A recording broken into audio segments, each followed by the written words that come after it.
పెళ్ళంటే జీవితంలో ఒక్కటేసారి వస్తుంది కాబట్టి ఎంత గ్రాండ్గా చేసుకోవాలి, ఎంత వెరైటీగా చేసుకోవాలి అని మస్తుగా ఆలోచిస్తుంటారు. గీ నడుమ కొన్ని పెళ్ళిళ్ళు కూడా అట్లనే మస్తు తీర్లు అవుతున్నాయి కూడా.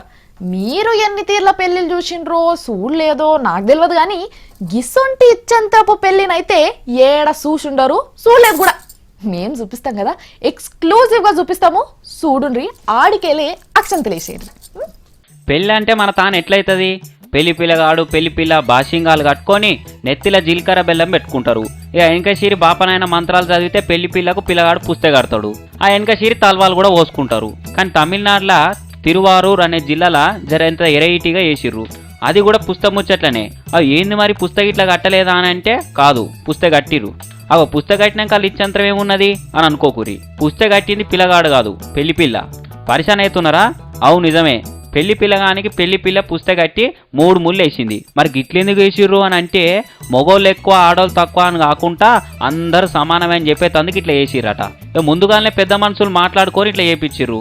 ఇక పెళ్లిళ్ళల్లో ఇదో తీరు ఇచ్చంతర పెళ్ళి అన్నట్టు. మస్తు వెరైటీ ఉంది కదా. శ్రీకారం చుట్టుకుంది పెళ్లి పుస్తకం.